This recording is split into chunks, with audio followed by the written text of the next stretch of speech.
Vasudevan, MD and CEO, Mr. Sridharan N, CFO, Mr. Murali Vaidyanathan, President and Country Head, Branch Banking, Liabilities, Product and Wealth, Mr. Rohit Phadke, President and Head Retail Assets, Mr. Ram Subramanian, Head Corporate and MSE Banking, Mr. Jagdish J, Head Inclusive Banking, Mr. Natarajan N, EVP Treasury, Mr. Dheeraj M, Head Strategy and IR, Mr. Rahul R, AVP Strategy and IR, and Ms. Srimati Raghunathan, CFO, Equitas Holdings Limited. As a reminder, all participant lines will be in the listen-only mode, and there will be an opportunity for you to ask questions after the presentation concludes. Should you need assistance during the conference call, please signal an operator by pressing star then 0 on your touchtone phone.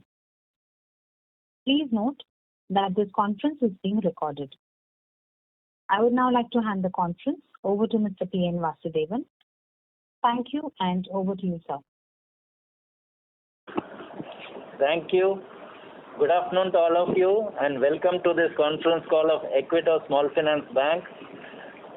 I hope all of you and your families are safe as the second wave is creating havoc across the nation. At the bank, the second wave is also causing a severe amount of damage to our staff. We have about 230 employees who have recovered, but we still have nearly 469 employees who continue to battle the virus, of which 29 are currently hospitalized. And very sad to state that we have seen 4 of our colleagues succumbing to the virus. Middle of last quarter, our branches are showing signs of returning to normalcy, but with the rise in infections, we are struggling to keep some of the branches operational now. We are just praying and hoping that it will get quickly behind us. To tide over the pandemic, we are working very closely with the health authorities to ensure that all our staff and family members are vaccinated, in addition to providing necessary financial and healthcare benefits. The bank has also rolled out measures to support our frontline workers during the crisis. Now we'll move on to the business operations. We had a reasonably good quarter as collections and disbursements continue to pick up across the product segments. In particular, our vehicle finance portfolio, which has done better than our initial assessment. On the liabilities front, the team has done an excellent job across all indicators, be it retail growth, client deepening, fee income, digital traction, branch productivity. We are seeing a very good traction. We have tried to provide this perspective on slide number 4 in the presentation. Moving on to our asset quality, it has held well as of now, and not taking into account the potential impact of the second wave. Credit cost of 2.26% and NNPA of 1.52% have been in line with what had been guided during the year, even though we had extended the moratorium benefit to as much as 98% of our clients by numbers for the first moratorium period.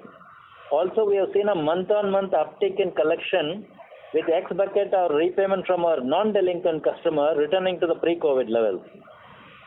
But however, with the fresh lockdowns and restrictions being announced across the various parts of the country, and the ambiguity of what impact it will have on our customer segments, guidance for the current year looks quite difficult to make at this point in time. On the provisions front, we had increased the prudential provisioning standards during the last year, in fact in December, significantly more than the regulatory required level. Accordingly, we have a total prudential provisioning of 307 crores, which is required as per regulatory provisions, but we carry an overall provision of 460 crores, which leaves us with an extra of 153 crore above the regulatory requirement. Including the floating provision, we have a provision coverage ratio of 58.59% as of March 31st, 2021. Based on how the first quarter pans out, we look at further increase in provision as may be felt prudent from our end. We'll continue to be upfront in recognizing any possible stress and taking steps in advance. And I do hope to see the things settling down as quickly as possible. In terms of the quarterly performance, as indicated in the last call, in Q4, we continued our focus on collections. In March 21, the X-bucket collection across all products improved further. This means that we are not seeing any additional stress building up on a monthly basis. As of March, our advance grew 17% year-on-year, and about 81% is secured loans. Our flagship product, small business loan, continues to show reasonable growth. Used car advance crossed 120 crore, which we launched in the end of last financial year. MSE Finance, which we started post-conversion to a bank, continues to do well and now contributes 7% of our overall book. In terms of our liability franchise, we acquired 4.76 lakh liability accounts in FY21 as compared to 1.59 lakhs in FY20, which is almost like a 3 times or a 300% jump. This was largely led by our multiple digital initiatives, improved productivity, and a very strong leadership. Deposits grew 58% year-on-year, savings account grew 174%, and 45% quarter-on-quarter. CASA at 5,614 crores was at 34% as a CASA ratio compared to 20% in the beginning of the year. Our focus on digital banking continues. We have set up a separate business unit and focus will be on partnering with neobanks, collaboration with fintech programs, building digital assets and digital payment and digital transaction banking. And apart from this, we will also focus on internal digitization projects for process and capability, efficiency enhancements. Thank you so much for hearing me out patiently. We'll be happy to take your questions. Thank you. Thank you very much. We will now begin the question and answer session. Anyone who wishes to ask a question may press star and 1 on their touchtone telephone. If you wish to remove yourself from the question queue, you may press star and 2. Participants are requested to use handsets while asking a question. Ladies and gentlemen, we will wait for a moment while the question queue assembles.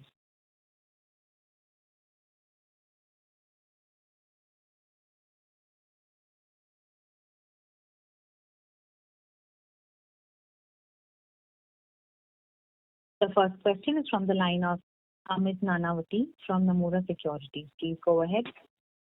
Yeah, hi. I just wanted to check on the microfinance part. At least I see that you've written off your MFI book, and yet the gross NPA reduction is more or less around 180 basis point odd, and around 6% is sitting still in more than par 30. So just wanted to get your initial assessment of what could be the eventual write-off, largely from wave 1 and then again wave 2, how large the problem can be, at least whatever initial assessment you can share. I'll ask Rohit, our retail asset head, to answer that. Yes. So, usually what happens in the microfinance book is, anything above 30 plus is supposed to be at risk. But fortunately, in the last quarter, we've seen a new trend emerging. See, for the first time in the 1 to 30 buckets, our resolution was about 80%. In the 30 to 60 buckets, our resolution was about 60%. And about 60 to 90 buckets, our resolution was about 50%. So this is a new trend that we are emerging. So we feel that, as we go ahead, we will be able to recover a lot of the book which is lying in that 6% plus, 30 plus, which you mentioned. This is really a new trend. We've never seen this before. But the last quarter, we've seen this trend, and I think it's been very surprising and we're very comfortable about it. Understood. But can you share what is the flow-through number for from par 30 to 60 to 60 to 90 and 60 to 90 to beyond 90? Because you've written off, but still we've not seen a meaningful reduction in NPA there, right? So you have a 300 odd basis point accretion as well. So see, if my collection was itself 65%, my flow-through was 30%, isn't it? If my in the first bucket, If my collection was 80%, then my flow through was only 20%. Understood. And any initial assessment that you can share in terms of both in terms of your inability to go on the street and collect because of some bit of impairment in your collection infrastructure because of COVID, and also any initial assessment of what behavior from a customer perspective is? See, to be very honest, it is too early to give guidance on. It is too early to give guidance on what will happen because of the COVID restrictions. One, because COVID restrictions this year are not as uniform as they were last year. Last year, everything was locked down and it was very clear that, nothing would move. This time, the restrictions are very fluid and different in different regions. So it's very early because half of April, we did not have restrictions, and half of April, we have clamped down restrictions at most of the places. So to be very honest, very early to give you any guidance on what will happen in the future. Understood. Yeah, that's it from my side. Thank you. Thank you. Thank you. The next question is from the line of Jay Mundra from B&K Securities. Please go ahead. Yeah, hi sir. Thanks for the opportunity. So the first question is on CASA. Now we have done a phenomenal job on CASA, and we seem to have got the strategy, product, and probably acceptance also. If you can share the aspiration level for CASA over the maybe 12 months or 18 months. That is question number one. See, thank you for your question. And as you rightly said, the trajectory is encouraging. Hi, I'm Murli here. I take care of liabilities and branch banking. So, as I was saying, the trajectory is good. NTB, which is coming in form of digital and phygital mode, seems to be very good. Our segmented focus has yielded it. But giving a 12-month and 18-month period should not be a forward-looking, guidance. So what I can say is, are we doing right things? Yes. In terms of getting number of customers in, we have started clocking 40 to 50,000 accounts a month. Is it sustainable? Yes. Do we want to scale up? Of course, yes. Similarly, on the existing book, are we getting the relationship management and virtual management piece right and getting the deepening right? Yes. So we will continue to keep this retail focus on and CASA drive on. From 34%, we need to stabilize here before we propel to the next level. Sure. And there's all of this improvement in QOQ basis also, right, from 25% to 34% is more or less structural, right? There's no one-off kind of a thing. Correct. As we have mentioned here, now what we have done consciously is we have reduced the bulk deposit. If you see the book in Q3 to Q4, we have shed our cholesterol out by taking 1,100 crore out, and we got the right muscles in form of CASA and RTD. So it's a conscious decision of growing retail by curtailing bulk TD. So it's structurally a broad-based. Structurally, it is helped us to bring down the costing also, and it enhanced the transaction also. Sure, sir. Thank you. The next question is around asset quality.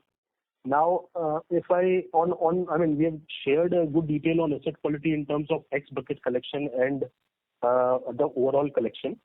So if I understand it correctly, then 99% of the customer by value, right, who were zero DPD at the beginning of the period, they continue to remain zero DPD, right? That is what the X bucket collection efficiency is. So is there a grace period that you offer? So let's say all these guys which may have paid in the next 10, 15, 7, 10, 15, whatever grace period, is that included here? And secondly, now the rest, the bucket itself, which I believe is 10-11% by value, are zero DPD. So is that a worrying sign that 10-11% of the book is chronic stress? The customer which was standard, they remain standard, but the customer which were delaying payment, they still continue to delay payment. Of course, the situation is not that great. The macro situation is not that great, but is their understanding right?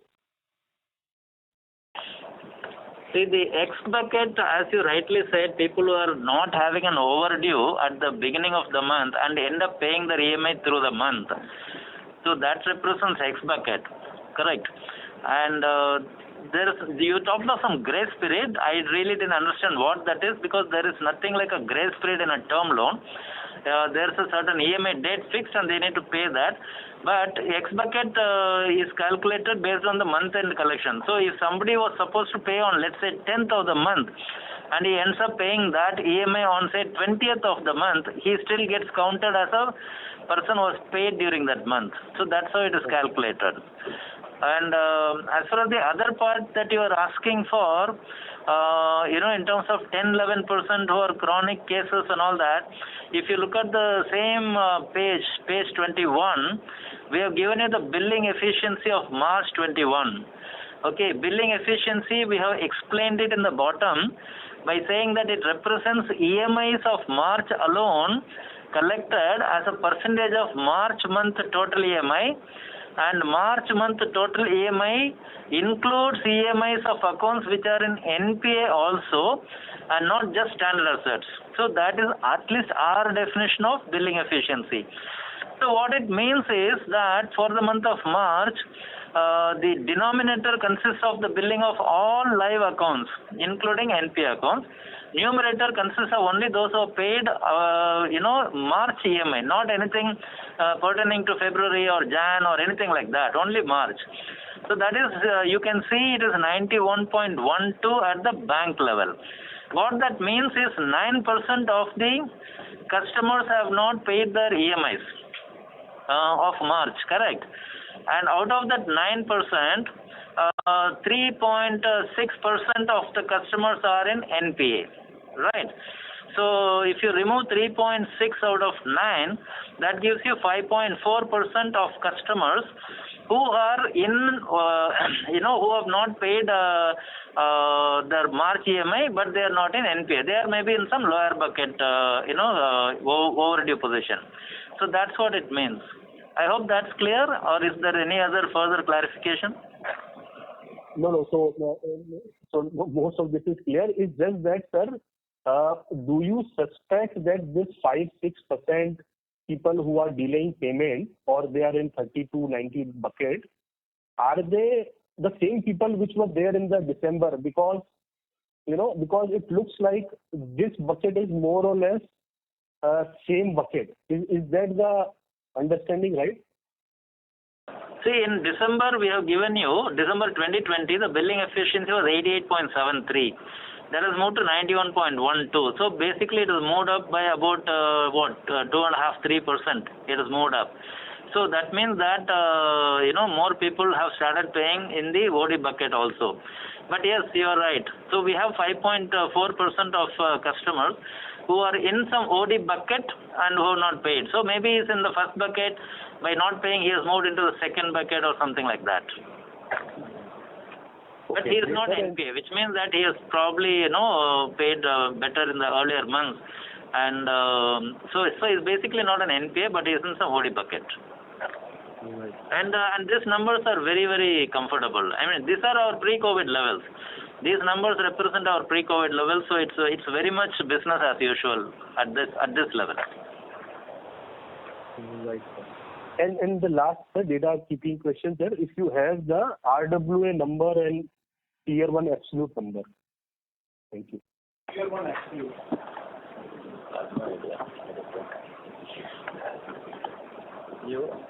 You have it, you tell him, otherwise you tell him.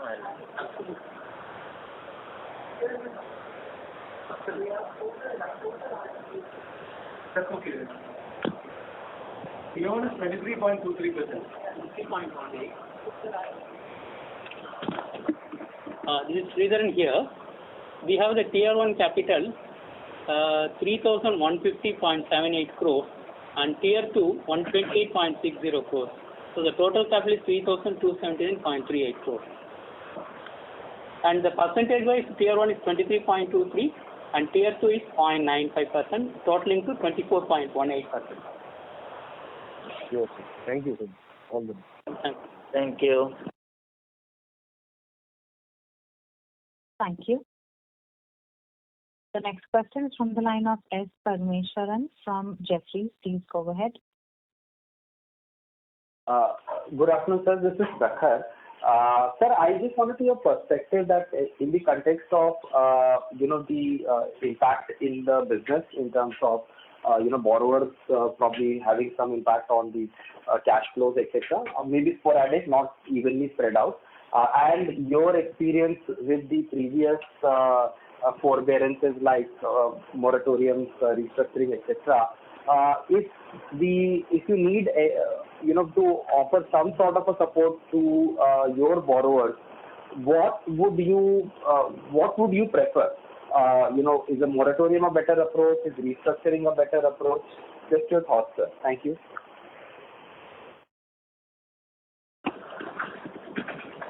Yeah. So, the effect on cash flow of customers because of the wave 2, as Rohit mentioned earlier, it's very early and really not, we are not really in a position to associate or give a commentary on that at this point in time. But clearly it looks like there will be some impact. I think that's fairly clear. So the first quarter, I think it's going to have an impact. Second quarter, how strong it will come back, we have to wait and see. And from a regulatory support for such kind of customers, what kind of support we think that may be most useful, that's something at the SOB industry level we have been discussing that in our association, and we've also been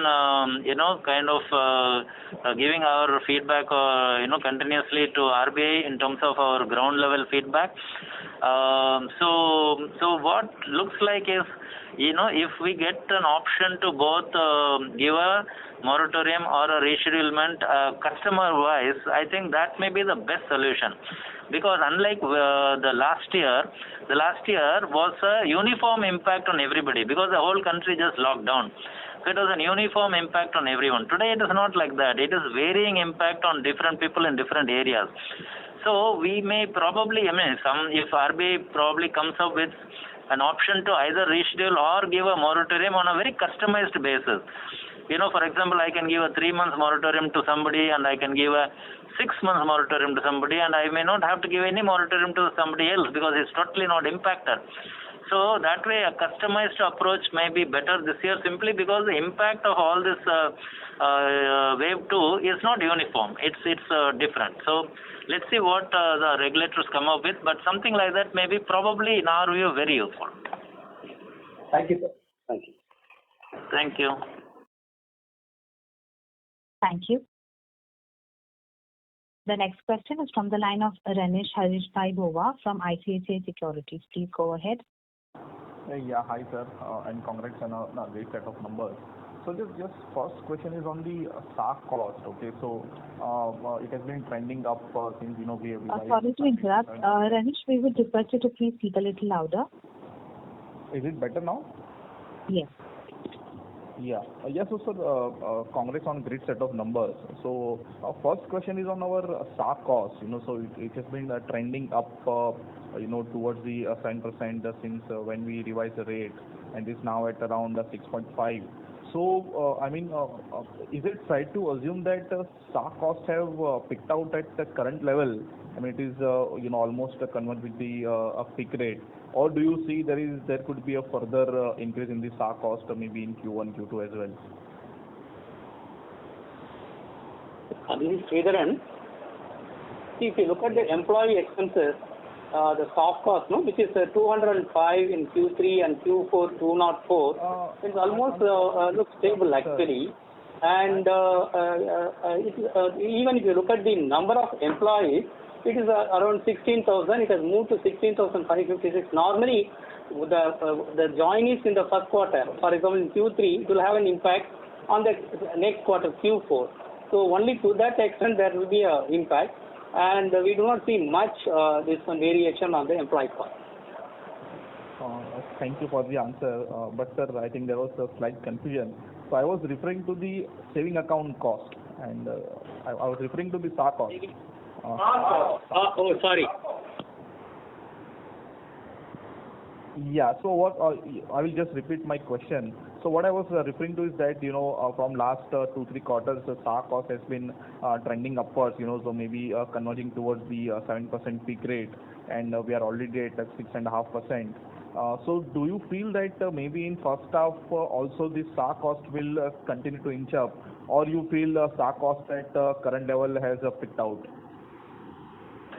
Hi, Murali here. So, first you need to understand, last year we had up to 1 lakh, 3.5%, and greater than 1 lakh, 7%. This was the product laddering. Yeah. Now, what it has gotten is everyone up to 1 lakh will get 3.5%. Incremental above 1 lakh people will get, for the incremental money, 7%. This is how product laddering works.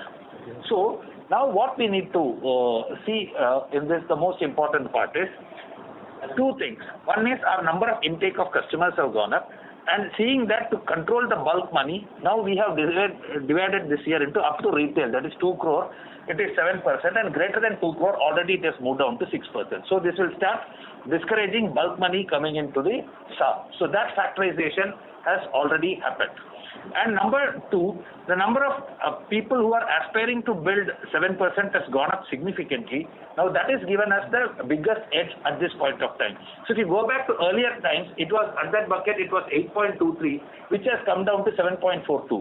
So when SA was at normal pace, everybody was at 6 to 7 to 8, and now it has come down from 7.77 of quarter 4 20 to 7.20.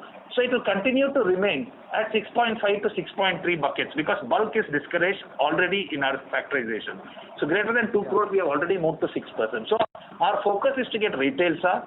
Our focus is to get the middle class plus, that is HNI and ultra HNI. That's why our high variant trajectory is up. So it will continue to dwindle above 2 crores in terms of costing. Up to 2 crores it will remain the same. So if you factor it, you will gain over a period of 20 bits on the reduced side. Got it. So maybe the let's say downward trajectory will take some time, but in terms of the blended SA cost, it is fair to assume that it will stick at current level, and there will be no further increase from the current. Correct. Okay, got it, sir. Okay. Now my next question is to Vasu. So maybe, sir, if you can throw some light, on the April collection. So we have seen the March collection trending up well and holding up well. But if you can throw some light, the initial feedback from on the ground level, what is happening on the April collection will be helpful, sir. As I said, it's extremely difficult to give you a guidance on what exactly will happen in the future. On April, the first 15 days, it were normal. The next 15 days, all restrictions have happened. But usually what happens is your collections after 31st March pick up only slightly later. So April might not see a great impact, but there will be an impact. And as far as going forward, what will happen, I really cannot say, because it will depend on post-May 2nd, what happens. I mean, whether there will be a full lockdown, whether there will be partial lockdown. So it's very difficult this time, because as Vasu sir explained, it's not uniform across. It's very different in different areas. So at this point in time, to be very honest, I cannot really tell you what will be the impact, but there will definitely be some impact. No, fair enough, sir. So just last the clarification, on the provisioning side. So in slide one of the slides we have said that we are having this 150 crore of around that number as a management outlay provision. So that has included while calculating NPA provision or not? It is over and above NPA provision.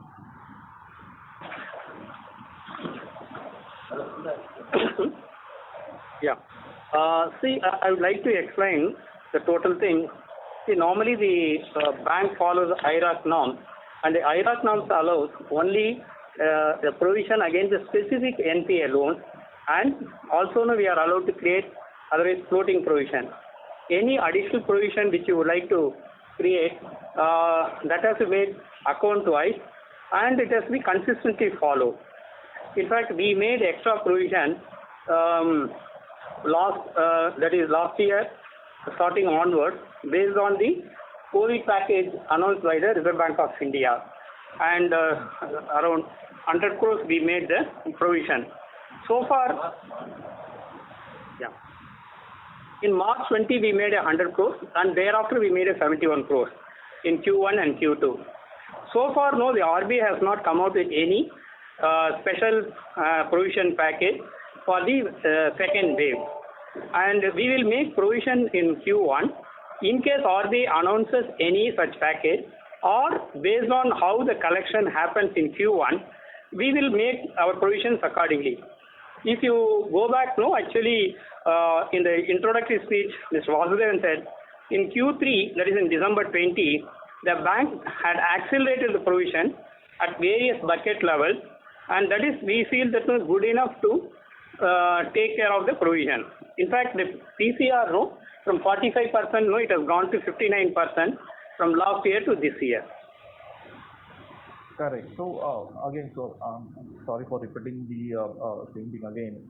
So what I'm saying is, at our net NPA number of 1.52%, is that 153 crore is deducted from gross NPA while arriving at 1.52, or this is sitting aside as a floating provision as on date?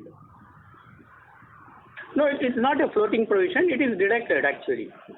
Okay. The extra provision or management overlay, which Mr. Vasudevan said, that has been deducted for this. Okay. So it is there in the PCR of 49. Yes, it is already included in the PCR. Got it. Even the 19 crore floating provision is included in the PCR. Got it, sir. I think that's helpful. See, the only way we can make a provision which will not be included in PCR will be whenever RBI comes with a special scheme. Like last year, they came with a special COVID provision scheme under which banks are permitted to hold a general provision, not against any specific asset, but at the entire pool level. They allowed us to make a provision. And so most of us made that COVID provision, which was not part of PCR. But that was only for a one-time permission given by RBI. So no bank, as of under our IRAC norms, we can't create a provision which is not part of PCR and not account-wise, unless there's a specific scheme given by RBI. Got it, sir. Thank you for the explanation, sir. Thank you so much. That's it from my side. Thank you. Thank you. The next question is from the line of Anand Ladda from HDFC Mutual Fund. Please go ahead. Hello, sir. Am I audible? Yes, you are. Go ahead. Please go ahead. Sir, just wanted to have your view on net interest margin. This quarter, it has declined. Certainly, there was some runoff in that. But adjusting for those runoff, how do you see the trend in the net interest margin? So this is specifically in the light of the fact that the MFI book, which used to be around 23-24% of the loan book, has been declining, and now it has declined to 18% of the loan book. So if the MFI proportion keep on declining, will it have an impact on the margin structurally? That's from my end. Hi, this is Dheeraj here. Our NIM, if we remove all the one-offs, ideally trends in line with the portfolio composition. And in that, as you had mentioned, MFI actually has a fairly high sensitivity to our NIMs. So as our MFI contribution has been coming down and now it is sub 20%, you are seeing that impact on the yield on advances. This is roughly about 25 basis points. And so far we have been able to offset it with the corresponding reduction in cost of funds. So bearing that sensitivity, the NIM is fairly stable. But as you know, last year was not a year where MFI could really go back to normal levels of disbursements, and which is why even from an advances growth, it looked very weak.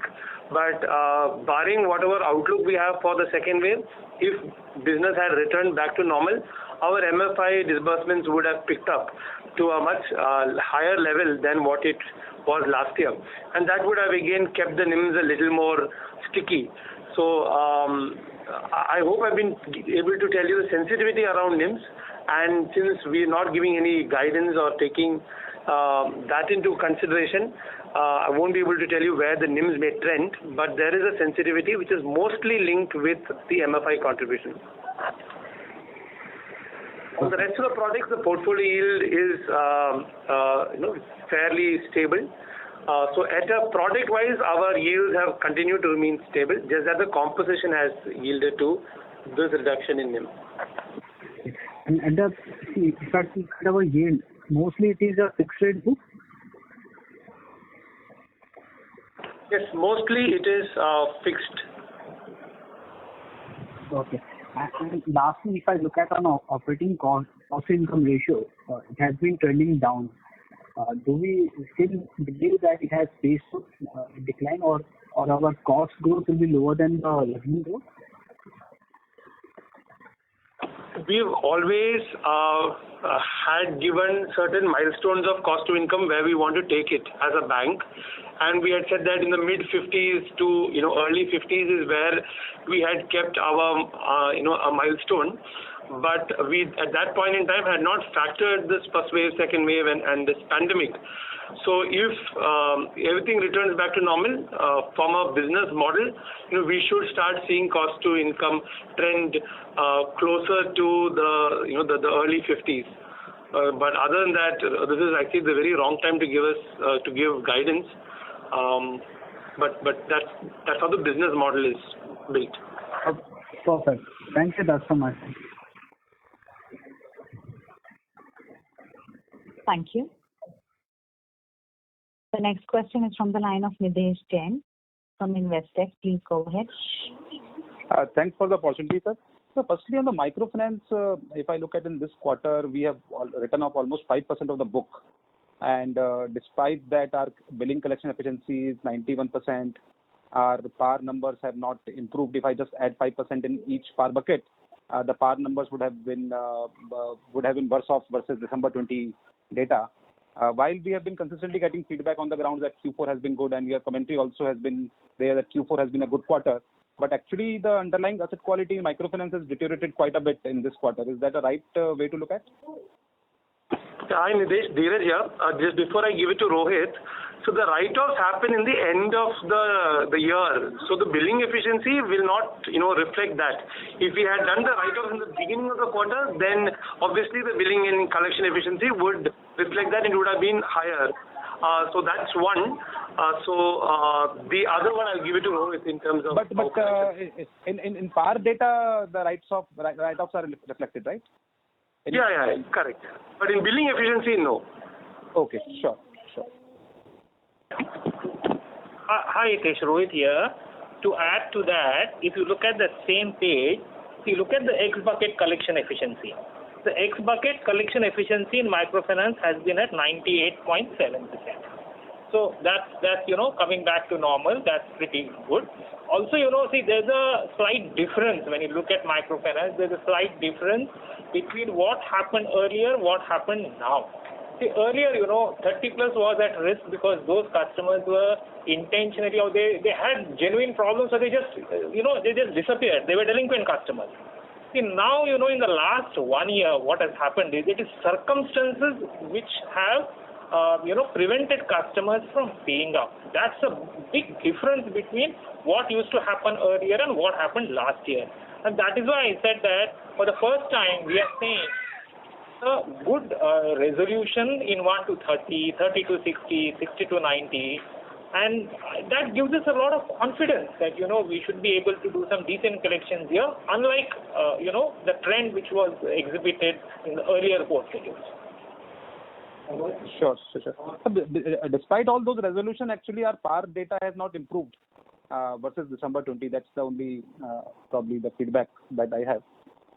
Because we are talking about resolution, but if you look at PAR 30, if I add 5% there, it has become 11.5% versus 9.5 as of December 20. So if you look at the billing efficiency in December 20 and March 20, it has slightly improved from 19.12 to 19.9. So that is, and if you look at the collection efficiency also in microfinance, you look at 97.9 to March to about 90. So you're actually improving. Sure. And secondly, sir, in the OPEX line item, there is a separate line item of around 30 crores that you have given. By the name of So can you tell us what is that OpEx which you have segregated it separately in the OpEx line item? What is the nature of that operating expenses? Hi, Murli here. See, we have two lines of business here. One is prepaid cards, another is micro ATM. Okay. What happens here is you tie up with, say, for example, let me talk about first micro ATM. We have 10 partners. And out of that, 2 of them contribute to 70% of the business. Assume that partner's name is X.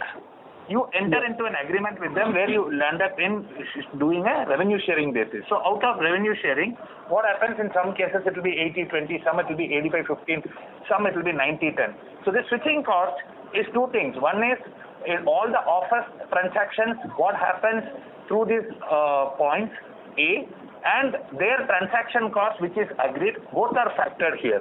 So this is what is switching costs which we are talking about, prepaid card business and micro ATM business. In prepaid card business, we have 9 partners, but 1 partner contributes to 99% of our business. So which means, I don't want to name the partner here, it's too open a forum. So there we did say something close to 760 crores of throughput last year.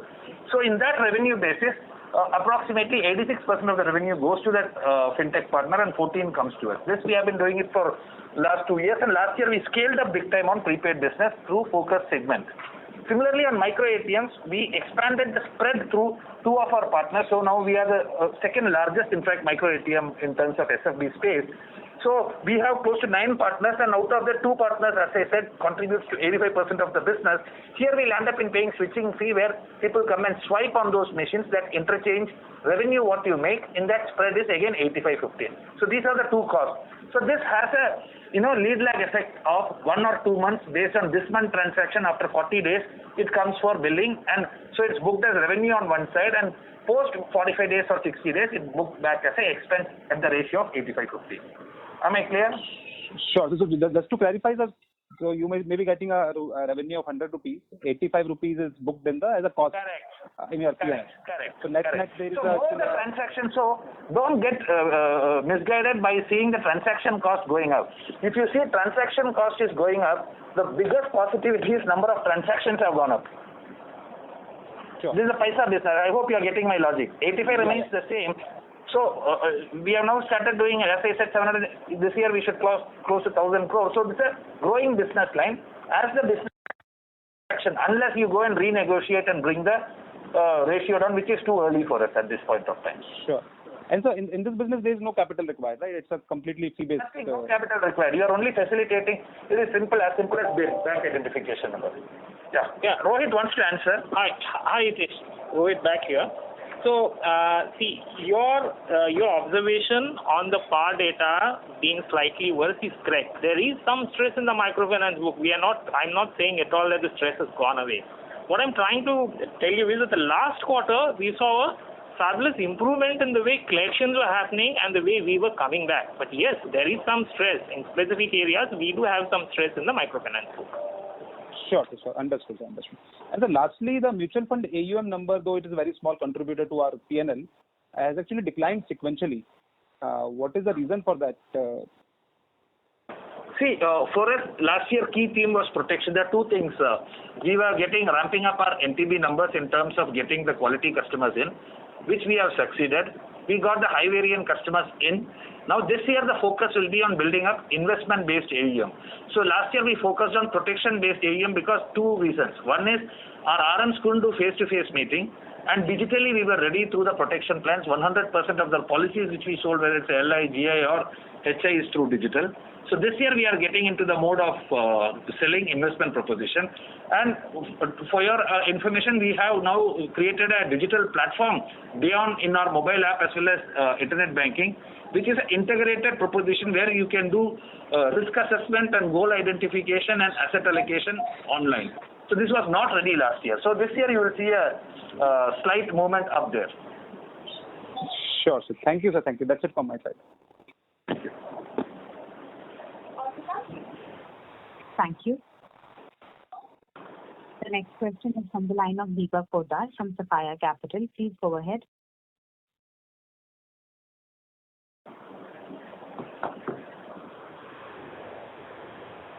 Deepak, your line is in talk mode. You can go ahead, please. Am I audible? Yes. Hello. You too. We can hear you, Deepak. You can go ahead. Deepak, you would need to speak a little louder, please. We are not able to hear you clearly. Hello. Hello. Yes. So we are not able to hear you too. Hello. As we are not able to Deepak, hear the current participant, we'll move to the next question, which is from the line of Deepan Sankara from Trustline PMS. Please go ahead.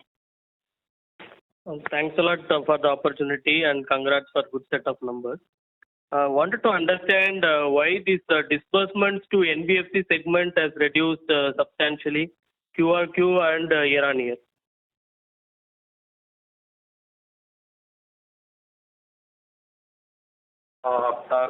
Good evening. This is Ram. I head the corporate banking.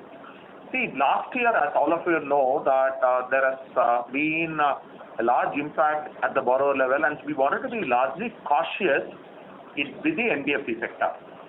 So even otherwise, while we have been very clear about what sort of a credit rating we will take, last year we tightened our norms in terms of not only credit rating, but also in terms of their asset liability mismatch and things like that. So because of which, we were very cautious in terms of further disbursements unless they meet our stringent credit parameters. So that is the reason the requirement, I think in terms of the disbursement did not go up. And you also would know that our collection efficiency is almost closer to around 100%, 99.57, right? I think I've not had most of them are zero DPDs. So while we were cautious, we were also very clear about our credit quality. That is the reason. Okay, so is it due to any specific sector-based NBFCs or across the board we have taken this process change? No, basically we have three types of segments we address. One is MFI, second is asset NBFCs, and third is HFCs. And independent of which sector they are in, we were clear about our credit requirements, and on that basis we disburse. It is not about any specific sector as MFI or asset NBFCs or HFCs. Okay. Sure, sir. Thanks a lot and all. Thank you so much. Thank you. Thank you. The next question is from the line of Abhijit Sakre from Kotak Securities. Please go ahead. Yeah, hi. Thanks. First question on the MFI side of things. In one of the slides, you showed that the ticket sizes have now started to go up from 20,000 to now touching 30,000. So just want to understand the thought process there. And the related one is the overall sort of discussion on the harmonization for the MFI industry as such. So what are the broad thoughts around that as well? Yeah, Dheeraj here. On the MFI ticket size, why you have seen an increase is largely because during the last year, our focus was to look at existing customers whose loan cycles were getting matured. So usually, I don't know if you know this, but prior to the pandemic, about 70% of our business used to be new to bank. And now with the pandemic, that number has actually gone down. So we've now focused on existing customers whose 2-year loans are getting matured, and those customers we have renewed their loans. So when they move from the first cycle to a second cycle or second to third, the disbursement of the loan goes up. So we may start with 27,000 rupees, but second cycle is 35, then 40.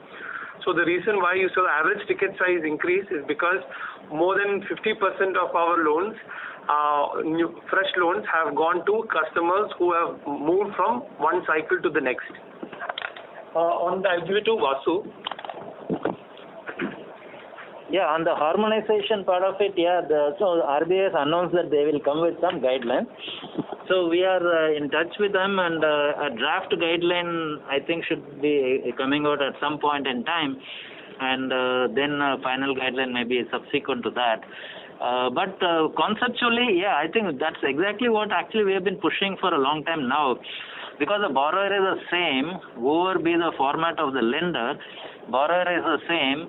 So unless there is a certain level of uniformity in terms of how do we assess the credit worthiness and how much do we give per borrower, unless there is a uniformity, it could always lead to stress at the ground level. So I think harmonization is a good thing to happen, and we should await details from RBI shortly. Just to follow up on that one, do you expect it to be disruptive in any which ways for SFBs as such? Well, I don't think so, because even without a regulatory harmonization, we do have we have the MFIN, and most of us, I think, most of the SFBs, or maybe all the SFBs, are signatories to some code of conduct at the industry level. So as it is, most of us follow some form of rule. I mean, I wouldn't say that all of us follow exactly the same rule, but I think we all follow some level of prudent rules. So whenever the harmonization comes, I am not sure, I don't think it will be dramatically different from what we do now. So I think it should be more or less in line with what we are doing. But it will just ensure that a few rough edges here and there get ironed out. I think that's what it will really achieve from the SFB perspective. But if you look at the bank perspective, yes, that could be a little bit a larger impact, because some of the banks are not even signatories to that code. So we have really no idea what's happening at that in those banks. So we really won't be able to comment on that. But as far as SFBs are concerned, most of us follow some level of prudence already as it is. Sure. Second question was on the liabilities side of it. So given the strong traction on the savings account side, obviously the average balances have started to go up quite a lot. But when I look at that pie chart with the mix of ticket sizes, it still seems to be a very bulky book. So at what point of time would you start worrying about starting to make it a little more granular, or probably start reducing the rates just to test the book out there, or at least establish the stickiness of the customer on that book? Yeah, good question.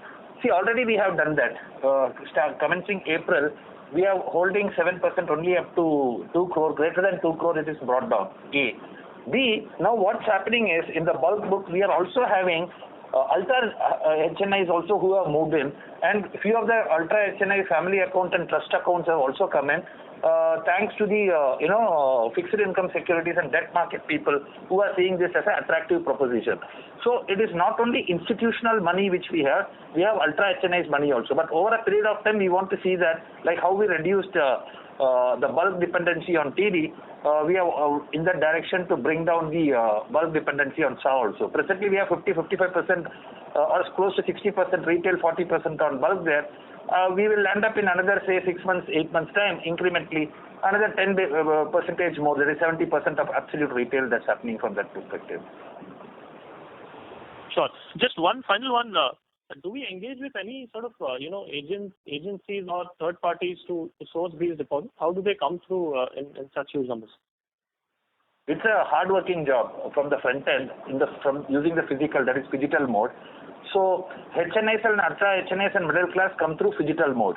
That is physical plus branch and leveraging on digital. And which I call it as a mass account, less than 1 lakh or less than 50,000, it comes through the digital mode. So it's directly door to door. We have an organized database through which we work, and we have a catchment approach to get HNI and ultra HNI as a conscious activity. And we don't have any DSA or outsourced arrangement to source these. On digital side, we have recently got into a fintech tie-up to leverage on their customers to sell our savings account or FD product. We have Grow, who will use our FD as an asset allocation. Then we are tied up with Neo, who will go and get me accounts for their wealth management customer, our savings account. So these are the two fintech partners. This is for the mass segment. Got it. Great. Thanks a lot and all the best. Thank you. Thank you. We would request the participants to please limit your questions to 2 per participant. The next question is from the line of Aman Ahluwalia from Laburnum Capital. Please go ahead. Thank you very much. Two questions. One, just a follow-up on the new MFI, the sort of harmonization guidelines. So as I understand it, one of the things they've proposed over there is a 10% cap on the spread, which currently applies to to NBFC MFIs, but not to banks. In the event that that were to come in, would that immediately sort of compress our yield on funds? And what do you think that does to us and to the competitive dynamic between us and the NBFCs? Would you see certain types of borrowers gravitate, maybe the more creditworthy ones gravitate to the SFBs, and the NBFC MFIs take the higher risk borrowers? But just curious to see if that 10% cap is brought in. There's clearly a headline level impact on yields. I'm wondering if there's anything that could offset it.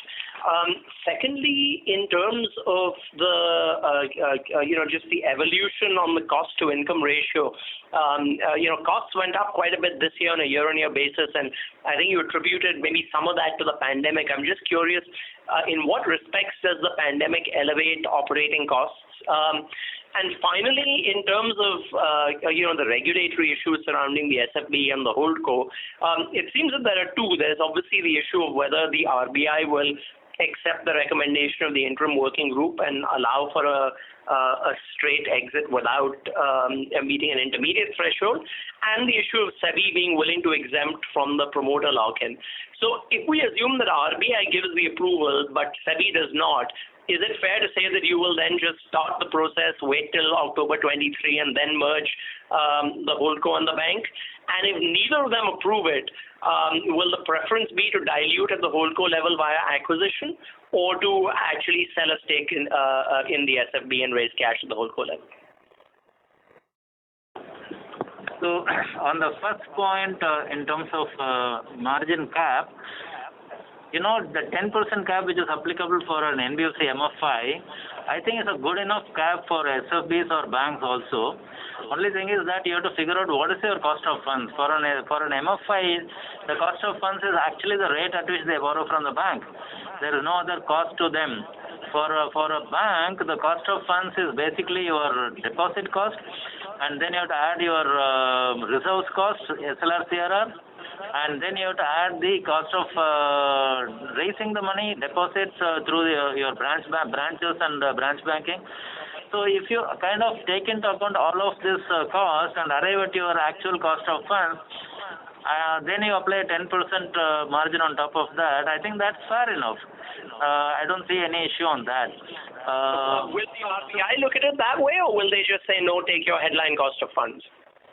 No, I mean, see, cost of funds is cost of funds. You have to, cost of funds will not be defined like that. If you look at the MCLR formula given by RBI earlier for pricing a loan, marginal cost-based lending rate structure which RBI has given to banks, even in that cost of funds, they have taken the cost of deposit as well as your SLR CRR cost, and then the margin includes the return on equity. So they are fairly clear. I don't see any issue on that, and we are also in dialogue with them anyway, and so let's see what comes out finally, but I think this is fairly reasonable to expect. That's the first point. And the last point is that yes, if RBI approves the merger, then we will definitely have to reach out to SEBI for that 3-year exemption, and if they give it, then we'll be able to do it quickly.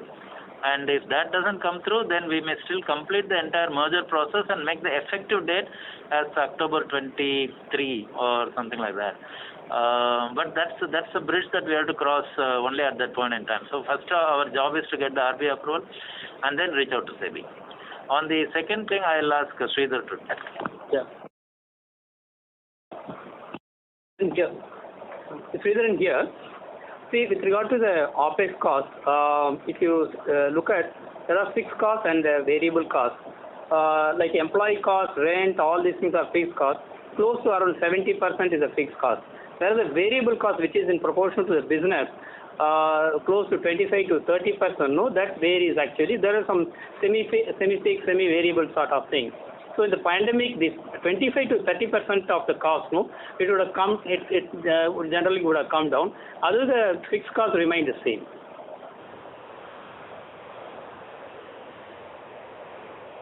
Okay, thank you very much. Yeah. Thank you. Thank you. The next question is from the line of Shripal Doshi from Equirus Securities. Please go ahead. Hello, sir. Good afternoon, and thank you for giving me the opportunity. So my question is on our strategy or thought process on how do we see the loan book mix changing, and the related question is how do we see the NIM sort of ranging depending, as you said, depending upon the microfinance portfolio, which is having a very high sensitivity on the NIM. So that's the question that I have. Okay. So in terms of the product mix, I think we are fairly reached the kind of our destination product mix level.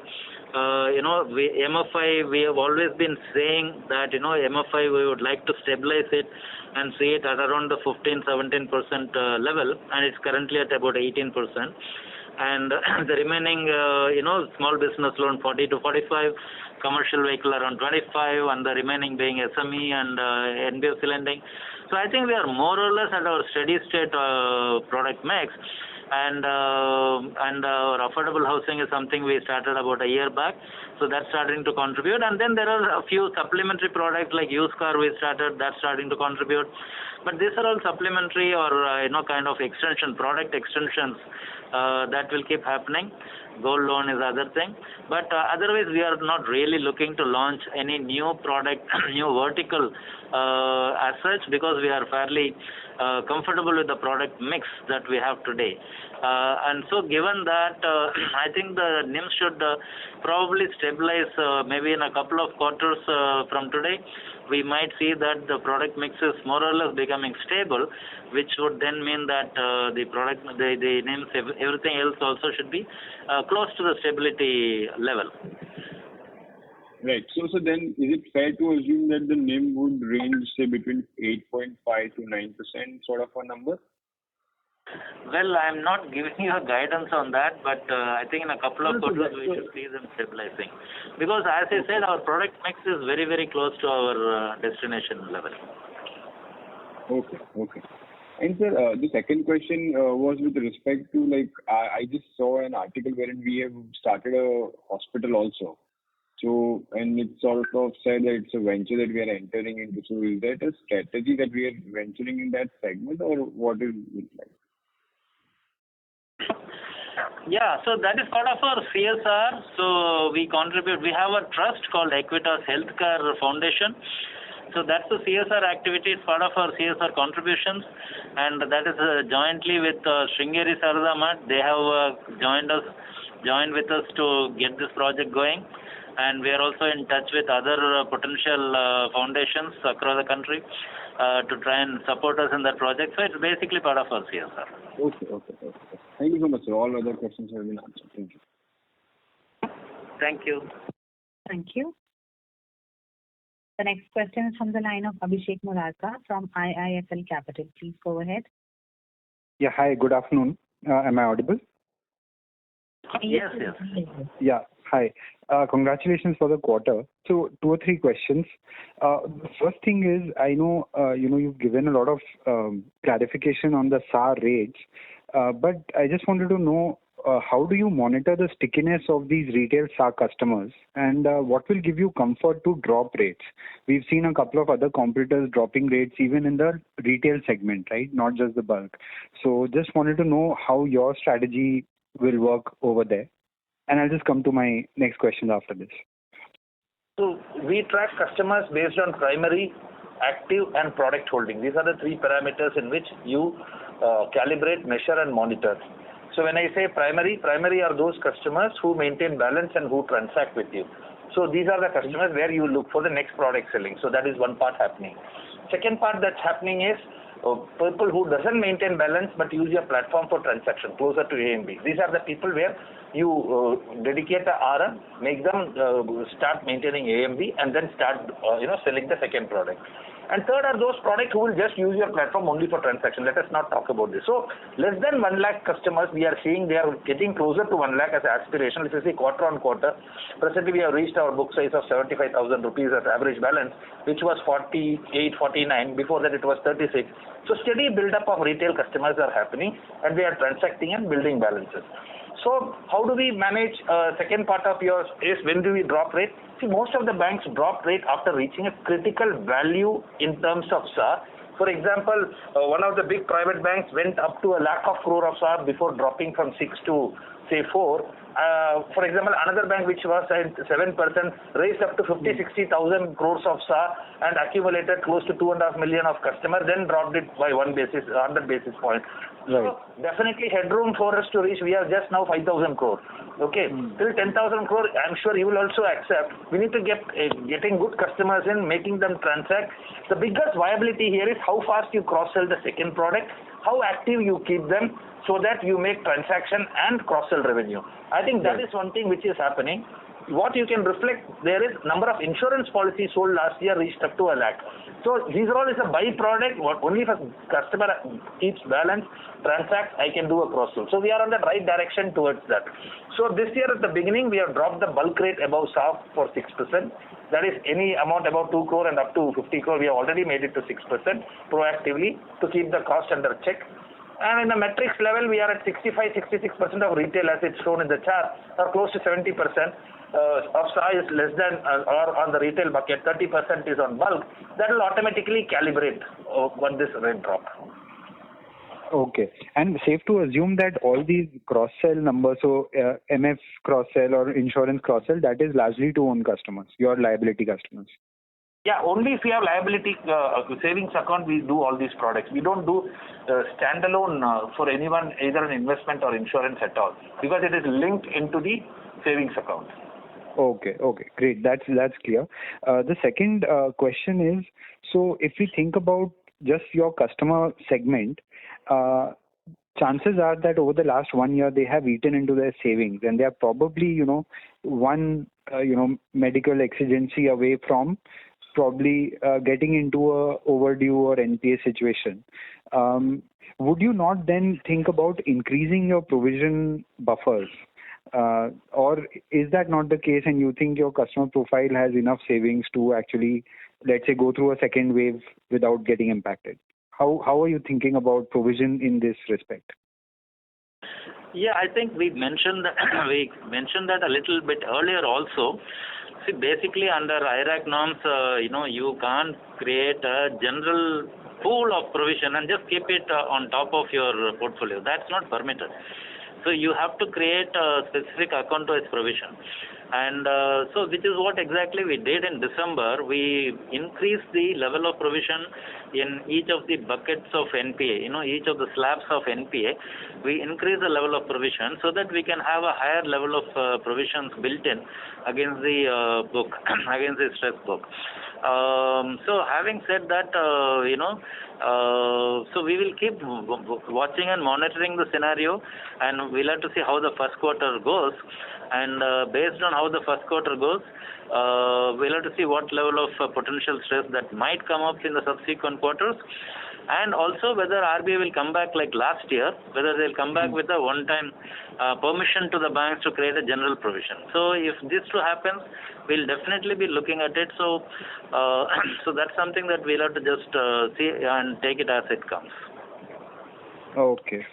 And just finally, couple of data, keeping questions. One, could you share the transfer pricing that you have for your asset verticals? And also, if you could give the blended yield for the new vehicle and the used vehicle book. Okay, so on the transfer pricing and the internal ROAs and ROEs product-wise and all that, we don't share that publicly because it has a certain sensitivity around that. So I'm sorry that we will not be able to share that. But in terms of yield on new and used, I think it must be there somewhere. If it is not there, then what we will do is when we upload the minutes of this con call in the website, we'll ensure that we add the data into that. Okay, sure. Thanks, Vasu, and all the best. Thank you. So with that, I think we should come to an end of this con call. And before you all drop off the line, just hold on for a minute. I have one last small piece of message to communicate. Two things. One is that equitas is a Latin word, and equitas in Latin means equitable. Equitable means being fair and transparent. So one is that as an organization, right from 2007, we are always committed to being absolutely fair and totally transparent. So you should never find anything in us which you think is a little doubtful or something. And if any of you find anything which doesn't look right, doesn't look fair, or doesn't look transparent, you have every right to demand from us whatever that looks wrong, and we have a duty to ensure that we clarify that very properly and publicly. So that is one thing which I wanted to communicate. Second thing is that as a management, you all know that we are always extremely prudent and very conservative in the way we do the business. And so that is something that will continue to guide us, and it's all the more required in times like this. And so we will continue to be very cautious, very conservative, and very prudent in whatever we do. Our first focus will be our staff, second focus will be our collections, and third focus will be our business. So our focus will remain in that order, and so we will have to see how the second wave goes, but clearly we will continue to be following the same method of conservative approach that we adopted all these years. Thank you very much, and wish all of you all the very best. Bye-bye. Thank you. On behalf of Equitas Small Finance Bank Limited, we conclude today's meeting. Thank you for joining us, and you may now disconnect your line.